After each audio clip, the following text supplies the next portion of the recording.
रायगड, महाराष्ट्रासह देश विदेशातील ताज्या बातम्या पाहण्यासाठी मॅक्स इंडिया लाईव्ह चॅनलला सबस्क्राईब करा आणि बेल आयकॉन दाबायला विसरू नका.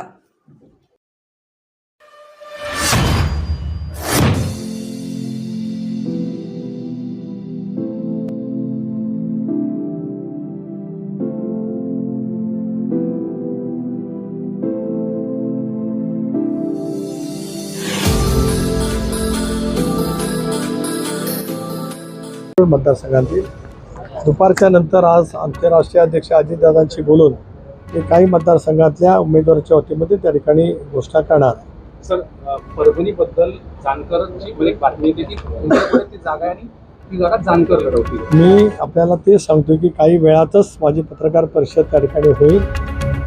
आदरणीय अमितभाई शाह यांच्या उपस्थितीमध्ये जागा वाटपाच्या संदर्भात जे काय ठरलं आहे त्याच्या अनुषंगानेच त्या ठिकाणी पत्रकार परिषद आहे, त्याच्यामध्ये परभणीचा सुद्धा समावेश आहे. थँक्यू.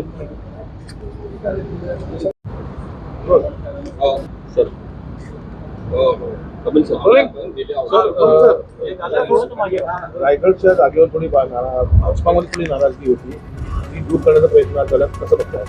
महाराष्ट्र प्रदेश भारतीय जनता पक्षाचे अध्यक्ष चंद्रशेखरजी बावनकुळे, राज्य मंत्रिमंडळातील एक प्रभारी मंत्री आमदार रवींद्रजी चव्हाण यांच्या उपस्थितीमध्ये आमदार प्रशांतजी ठाकूर, आमदार अभिषेक पाटील आणि भारतीय जनता पक्षाचे रायगड रत्नागिरी लोकसभा मतदारसंघातील सर्व प्रमुख नेते मंडळी यांच्या समेत आज त्या ठिकाणी प्रदीर्घ बैठक त्या ठिकाणी झाली.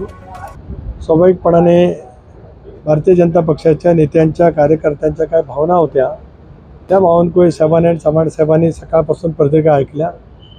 महायुतीचा उमेदवार या नात्याने माझ्या समेत या विषयावरती चर्चा त्या ठिकाणी करायची होती आणि आजच्या बैठकीमध्ये पूर्णपणाची चर्चा त्या ठिकाणी झाली. आगामी येणाऱ्या लोकसभेच्या निवडणुकीच्या निमित्ताने पूर्ण क्षमतेने पूर्ण ताकदीने रायगड लोकसभा मतदारसंघ आणि महाराष्ट्रातील 48 जागांच्यावरती लढण्यासाठी आज आम्ही जोरकसपणा त्या ठिकाणी काम करतो आहोत. उद्याच भारतीय जनता पक्षाच्या प्रमुख नेत्यांची माझी बैठक त्या ठिकाणी होईल आणि मग शिवसेना, राष्ट्रवादी काँग्रेस पक्ष आणि भारतीय जनता पक्ष एकत्रितपणाने लोकसभेच्या निवडणुकीच्या प्रचाराची सुरुवात परवापासून त्या ठिकाणी करतील अशा पैचं नियोजन आजच्या बैठकीमध्ये त्या ठिकाणी ठरलेलं आहे. स्थानिक शिवसेनेचे जे आमदार आहेत ते विश्वासात घेतलं, त्यांना विश्वास घेतलं कसं? म्हणजे माननीय मुख्यमंत्री महोदयांच्या उपस्थितीमध्ये शिवसेनेचे आमदार भरतशेठ गोगावले, महेंद्र दळवी, महेंद्र थोरवे, योगेशजी कदम यांच्याजवळ यापूर्वी चर्चा झाली होती. त्यांच्याजवळ परवाच बैठक त्या ठिकाणी झाली. त्यामुळे एकत्रितपणाने त्यांच्या स्तरावरती काम होईल. तर माझी जबाबदारी राहील लोकसभा उमेदवार या नात्याने महायुतीचा की भारतीय जनता पक्ष, शिवसेना आणि राष्ट्रवादी काँग्रेस पक्ष आणि इतर आमचे सर्व घटक पक्ष या सर्वांचीच एकत्रितपणाने बैठक करून निवडणुकीच्या कामाला, प्रचाराला त्या ठिकाणी आम्हाला सुरुवात करायची आहे. तर काल निलेश अंकेंनी शरद पवार गटात प्रवेश केला. आज रोहित पवार म्हणतात की आता एक ट्रेलर आहे, पिक्चर अभी बाकी आहे. असं आहे की सर्वांच्याच वक्तव्याला काय मला फार उत्तर देण्याची आवश्यकता वाटत नाही. बालिशपणाने उत्तरं जे काही वक्तव्य करत असतात त्याची उत्तरं त्या स्तरावरचे माझे सहकारी त्या ठिकाणी देतील.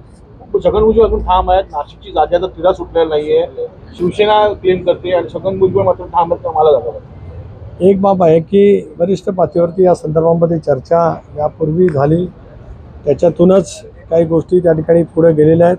आज उद्या राज्याचे मुख्यमंत्री एकनाथराव शिंदे, उपमुख्यमंत्री देवेंद्रजी फडणवीस आणि उपमुख्यमंत्री अजितदादा पवार आणि प्रदेशाध्यक्ष म्हणून मी आमची बैठक आणि बावनकुळे साहेब अशी आज उद्या होईल आणि त्या संदर्भातले सुद्धा निर्णय 2 दिवसामध्ये त्या ठिकाणी निश्चितपणाने होतील.